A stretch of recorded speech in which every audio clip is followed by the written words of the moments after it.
वसुधा का नेता कौन हुआ, भूखंड विजेता कौन हुआ, अतुलित यश क्रेता कौन हुआ, नवधर्म प्रणेता कौन हुआ। दाल में जब मैं दाल खोजने लगा तो दाल थी ही नहीं। सबका थोड़ी होता है। महत्वाकांक्षा के साथ जो चीज चलती है उसका नाम है विघ्न, संघर्ष, चुनौतियां। शंकर और निराला जी और ऐसे बहुत सारे भारत के कवि जिन्होंने हमेशा समाज को आईना दिखाने का काम किया, उसमें से रश्मिरथ मुझे बहुत ज़्यादा पसंद है, बहुत। और मैं यहाँ बैठे समस्त जो मेरे मित्रगण हैं, मैं उनसे निवेदन करूंगा कि आप रश्मिरथ जरूर पढ़ें। आदरणीय मुख्यमंत्री जी के सम्मान में मैं 4 लाइन कहूंगा बस, और उस 4 लाइन में सूत्र भी हैं उन्नति के, उत्थान के, उच्चतम स्तर पर पहुंचने के। आप सभी जितने लोग यहां बैठे हैं, सबकी अपनी महत्वाकांक्षा है, किसकी नहीं है। यहीं से यह कविता शुरू होती है। वसुधा का नेता कौन हुआ, भूखंड विजेता कौन हुआ, अतुलित यश क्रेता कौन हुआ, नवधर्म प्रणेता कौन हुआ। वसुधा, पूरी दुनिया का नेता कौन हुआ, प्रभु श्री राम। भूखंड विजेता कौन हुआ, सम्राट अशोक। अतुलित यश क्रेता कौन हुआ, श्री कृष्ण। नवधर्म प्रणेता कौन हुआ, भगवान बुद्ध। कौन हुआ मतलब वो कवि कह रहा है कि कौन लोग ये सब हुए। ऐसा क्या चरित्र है उस व्यक्ति का, क्या नेचर है उस व्यक्ति का जो वसुधा का नेता हुआ, भूखंड का विजेता हुआ। तो अगली लाइन में उसको एक्सप्लेन करते हैं। जीवन में जिसने आराम का त्याग किया और विघ्नों में भी काम किया। महत्वाकांक्षा के साथ जो चीज चलती है, महत्वाकांक्षा के साथ जो चीज चलती है उसका नाम है विघ्न, संघर्ष, चुनौतियां, चैलेंज। विघ्नों में जिसने काम किया, क्या काम है विघ्न का, इसको अगली लाइन में समझा है कि ये जो चुनौती है, ये जो चैलेंज है, ये जो संघर्ष है, इसका रोल क्या है जीवन में। क्लास 12th के बाद जब मैं इलाहाबाद आया तो मैंने अपने पिताजी से कहा कि पिताजी इलाहाबाद भेज रहे हो। तब इलाहाबाद था इसलिए इलाहाबाद बोल रहा हूं, अभी जब आज की बात करूंगा तो प्रयागराज बोलूंगा। तो उन्होंने मुझसे एक बड़ी अच्छी बात कही और उन्होंने ही मुझे प्रेरणा दी रश्मिरथ पढ़ने की। जब हम पहली बार यहां आए तो शुरुआत में तो शौक था कि टिफिन मंगाएंगे। टिफिन आया, माता जी ने कहा चिंता की कोई बात नहीं, टिफिन आएगा, टिफिन में खाओ बढ़िया। मैंने कहा टिफिन वाले तो 10 रोटी देंगे नहीं, बोले 15 देंगे।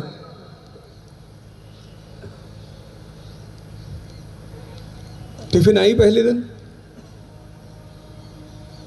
दाल में जब मैं दाल खोजने लगा तो दाल थी ही नहीं। 10 दिन टिफिन का खाना खाया, पीलिया का सौगात मिला, पीलिया हो गया, घर भागे। तो पिताजी ने कहा ऐसे थोड़ी, अब गए हो तो खुद से खाना बनाओ। विघ्नों में जिसने काम किया, विघ्न का काम क्या है, संघर्ष का काम क्या है। जीवन में विघ्न जब आता है, क्या आंसर है उसका, जीवन में विघ्न जब आता है सोते से हमें जगाता है। जगाने का काम है संघर्ष का, जगाने का काम है विघ्न का। आरंभिक जीवन के 15 वर्ष आप परिवार में रहे, घर में रहे, माँ बाप के साए में रहे, खूब मस्ती किया और माता जी ने लौकी की सब्जी बना के दी और आपने उठा के फेंक दिया कि रोज रोज लौकी खाएंगे, दिमाग खराब है। जीवन में विघ्न जब आता है सोते से हमें जगाता है। कैसे कैसे जगाता है? अगली लाइन है, मन को मरोड़ता है पल पल, तन को झकझोरता है पल पल।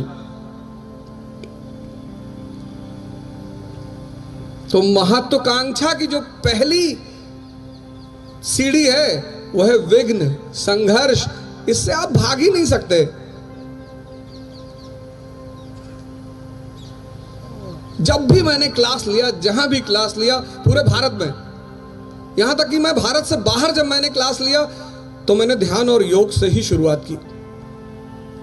जो पहला पोस्ट आज के प्रोग्राम पे मैंने डाला, मैंने यही लिखा कि सृजन की सबसे बड़ी आवश्यकता है शक्ति। आप कुछ सृजन करना चाहते हैं, कुछ बनना चाहते हैं, समाज में अपना स्थान बनाना चाहते हैं, बिना शक्ति के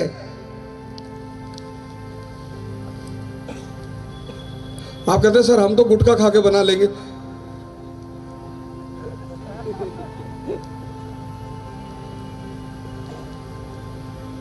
बिना शक्ति के सृजन नहीं हो सकता, सिद्धांत है ये। शक्ति आएगी कहां से? कौन सी शक्ति? पूजनीय महाराज जी ने आपको पहला महायोग कराया, अद्भुत योग, अद्भुत। मंडूकासन कराया आपको। शक्ति ये जो चीज है, ये जो आसन है, ये जो विद्या है, ये दो शक्तियां पैदा करेगी, एक शरीर की और एक मन की। साइकोलॉजी आज एक सब्जेक्ट पैदा हुआ पश्चिम में। साइकोलॉजी बेटा है पूंजीवाद का। इस देश ने मन का अध्ययन आरंभिक काल से, और सिर्फ अध्ययन नहीं, उस पर विजय। जीवन में विघ्न जब आता है, सोने से हमें जगाता है, मन को मरोड़ता है पल पल। देखो तैयारी कर रहे हो आईएएस की, मन को मरोड़ता है पल पल कि कहां पढ़ रहे हो, सबका थोड़ी होता है। मन बड़ा प्यारा इंस्ट्रूमेंट है शरीर के अंदर, कुछ भी तर्क दे देगा, कुछ भी। बहुत सारे लोगों ने वादा किया हम आएंगे, लेकिन शायद मन ने नहीं आने दिया, क्योंकि मन के तर्क बड़े प्यारे, बड़े विचित्र। किसी साहब ने मुझसे कहा कि आप योग ध्यान वगैरह की बात करते हैं। मैंने कहा हाँ। क्या घोड़ा इतना दौड़ता है, उसका जीवन सिर्फ 20 वर्ष है, और अजगर सिर्फ सोता है, उसका जीवन 100 वर्ष है। मन, बहुत लोगों ने सुबह 4 बजे का अलार्म लगाया होगा, और 4-5 पे मन ने कहा होगा कि कहां जाओगे? अच्छा जाओगे, 5 मिनट और 8 बजे उनकी नींद खुली होगी।